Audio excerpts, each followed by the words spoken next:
मंगल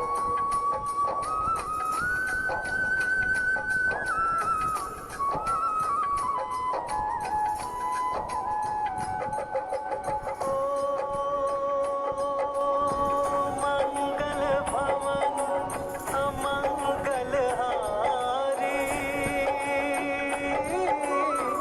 द्रवहु सो दशरथ अजर बिहारी। सिया राम जय जय राम, राम सिया राम जय जय राम। नमस्कार सुधी एवं गुणीजनों, मैं कुसुम शर्मा श्रीमद् वाल्मीकि रामायण के 108वें एपिसोड में आप सभी का बहुत बहुत स्वागत करती हूँ, अभिनंदन करती हूँ। साथियों, गोस्वामी तुलसीदास जी की भाषा शक्ति, विचार शक्ति, अभिव्यंजना शक्ति पर बात करते हैं तो उसका जादुई प्रयोग से उनका काव्य इतना उत्तम कोटि का बन पड़ा कि विद्वान आलोचक उनकी प्रशंसा में कह उठते हैं, कविता करके तुलसी न लसे, कविता लसी पा तुलसी की कला। उनकी एक एक चौपाई में कमाल है, उनकी एक एक उक्ति में कमाल है, उनकी एक एक उपमा में कमाल है। डॉक्टर बलदेव प्रसाद मिश्र के शब्दों में हजारों व्यास सैकड़ों वर्षों से रामचरितमानस का आस्वादन करोड़ों मनुष्यों को कराते आ रहे हैं। फिर भी लोग जितना उस स्वाद का रसपान करते हैं उतनी ही प्यास बढ़ती जाती है। असंख्य रत्न उस रामचरितमानस की तह से निरंतर निकाले गए हैं, फिर भी वह अक्षय कोश अभी भी नए रत्नों की राशि लुटाने की क्षमता रखता है। Goswami Ji Tulsidas Ji's magical use of language power, thought power and power of expression made his poetry of such a high order that learned critics praised him by saying, तुलसी की कला को पाकर कविता की शोभा बढ़ गई। Tulsi's beauty did not increase by writing poetry. Rather, the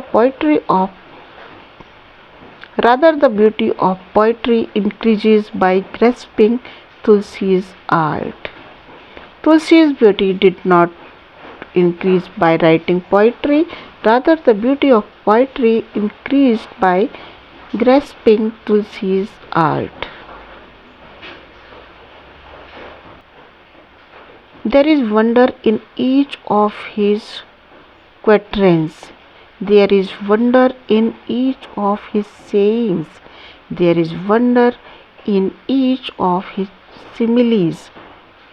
In the words of Dr. Baldev Prasad Mishra,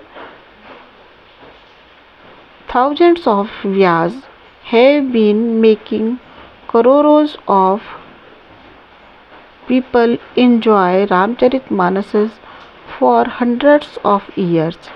Yet the more people drink its flavor, the more their thirst increases. Countless gems have been continuously extracted from the depth of the Ramcharitmanas.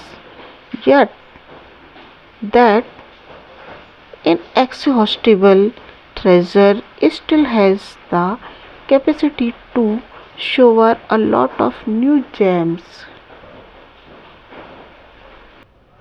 साथियों, अब episode पर आती हूँ। जब श्री राम का कोई भी जवाब समुद्र ने नहीं दिया, प्रकट होकर सामने नहीं आया, तो श्री राम कुपित हो गए। उन्होंने एक बाण समुद्र में चला दिया और वे दोबारा ब्रह्मास्त्र जब चलाने जा रहे थे तो सबने उन्हें रोका, परंतु श्री राम का क्रोध शांत नहीं हुआ। उन्होंने कहा, महासागर, मैं पाताल सहित तुझे सुखा डालूंगा, तो मुझसे भी अधिक संताप को प्राप्त होगा। जब तू सूख जाएगा तब मेरी वानर सेना पैदल चलकर ही पार उतर जाएगी। और उन्होंने ब्रह्मास्त्र को चढ़ा लिया। तब सारे संसार में अंधकार छा गया। चंद्रमा और सूर्य नक्षत्रों के साथ तिर्यक गति से चलने लगे। आकाश में महान वेगशाली वज्र भारी गड़गड़ाहट के साथ टकराकर विद्युत वर्षा, अग्नि वर्षा करने लगे। तब समुद्र के बीच से सागर स्वयं मूर्तिमान होकर के प्रकट हुआ, जैसे उदयचल पर सूर्यदेव उदित हो रहा हो। चमकीले मुख वाले सर्पों के साथ समुद्र का दर्शन हुआ। तब नदियों के स्वामी समुद्र ने आकर के रघुनाथ जी से इस प्रकार कहा, हाथ जोड़कर कहा कि सौम्य रघुनंदन, पृथ्वी, वायु, आकाश, जल, तेज ये सर्वदा अपने स्वभाव में स्थित रहते हैं। ये कभी अपनी सनातन मर्यादा को नहीं छोड़ते, सदा उसी के आश्रित रहते हैं। मेरा भी यह स्वभाव है, जो मैं अगाध और अथाह हूँ, कोई मेरे पार नहीं जा सकता। यदि मेरी था मिल जाए तो ये मेरे स्वभाव का व्यतिक्रम हो जाएगा। श्री राम, मैं आपको एक उपाय बताता हूँ जिससे आप मुझे पार कर सकेंगे। समस्त वानरों को कोई कष्ट नहीं होगा। तब श्री राम ने कहा कि अब ये बताओ हे समुद्र, यह मेरा जो बाण है अमोघ है, इसे किस स्थान पर छोड़ा जाए। महासागर ने रघुनाथ जी से कहा कि मेरे उत्तर की ओर द्रुमकुल नाम का एक विख्यात पवित्र प्रदेश है। वहाँ पर भयानक कर्म करने वाले पापी लुटेरे रहते हैं।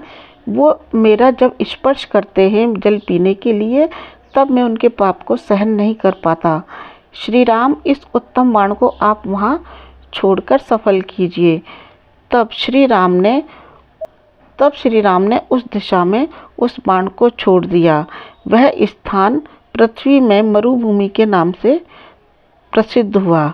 उसकी चोट से जो छेद हुआ, उसमें रसातल का जल उछलने लगा। वहाँ पर सदैव जल रहता है। व्रण के नाम से वह स्थान प्रसिद्ध हुआ।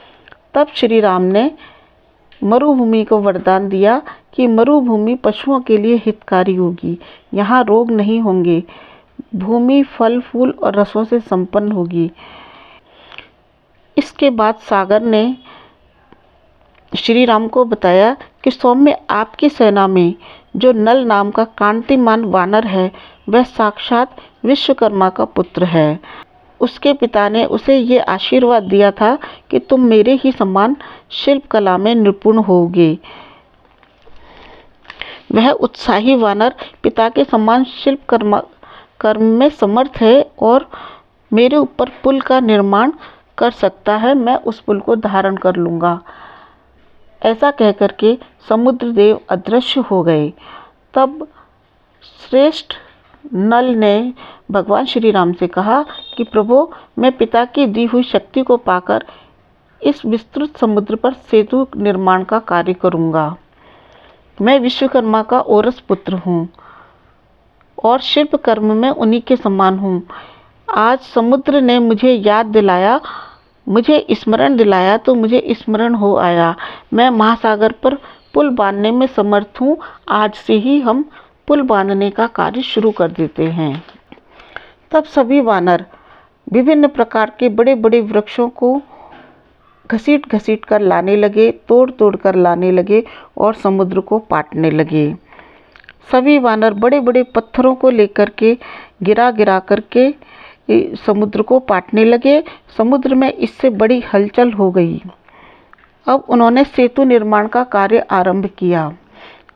वे बड़े बड़े लकड़ी के गट्ठरों से पुलों को बांध रहे थे।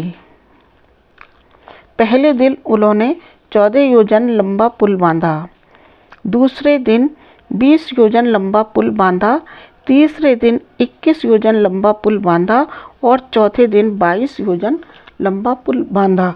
पांचवें दिन 23 योजन लंबा पुल बांधकर उन्होंने विशाल पुल को तैयार कर दिया। नल के द्वारा निर्मित वह पुल बड़ा सुंदर और शोभा से युक्त था। 100 योजन लंबे पुल को, जो कि 10 योजन चौड़ा था, देवताओं और गंधर्वों ने देखा, जिसे बनाना बहुत ही कठिन कार्य था। समस्त प्राणियों ने इस अद्भुत कर्म को देखा। बहुत से वानर तो उस पुल को बांधते बांधते ही समुद्र के उस पार तक पहुंच गए। यदि शत्रु पक्ष के राक्षस पुल तोड़ने के लिए आए तो उन्हें दंड दिया जा सके, इसलिए सचिव सहित विभीषण पुल के दूसरी ओर खड़े हो गए। तब सुग्रीव ने श्री राम से कहा कि आप हनुमान जी के कंधे पर चढ़ जाइए और लक्ष्मण अंगद के पीठ पर सवार हो लेंगे। ये दोनों वानर आकाश मार्ग से चलने वाले हैं। तब श्री राम लक्ष्मण सुग्रीव जी के साथ साथ उस सेना के आगे आगे चले। वानर सेना ने अपने महान घोष से समुद्र के उस रौरव को भी दबा दिया, उस शोर को भी दबा दिया जो कि निरंतर समुद्र से होता रहता है। भगवान श्री राम का वह अद्भुत और दुष्कर कर्म देख करके सभी देवता, महर्षि और चारण सभी ने श्री राम का अभिषेक किया और कहा कि हे नरश्रेष्ठ, आप शत्रुओं पर विजय प्राप्त करो और समस्त पृथ्वी का पालन करो। इस प्रकार मंगल सूचक वचनों के द्वारा सभी ने श्री राम का अभिनंदन किया। साथियों, श्रीमद् वाल्मीकि रामायण के इस एपिसोड को मैं यहाँ समाप्त करती हूँ, अपनी वाणी को विराम देती हूँ। आप मेरे साथ बने रहे इसके लिए बहुत बहुत धन्यवाद। जय श्री राम, जय श्री राम, जय भारत, जय भारत।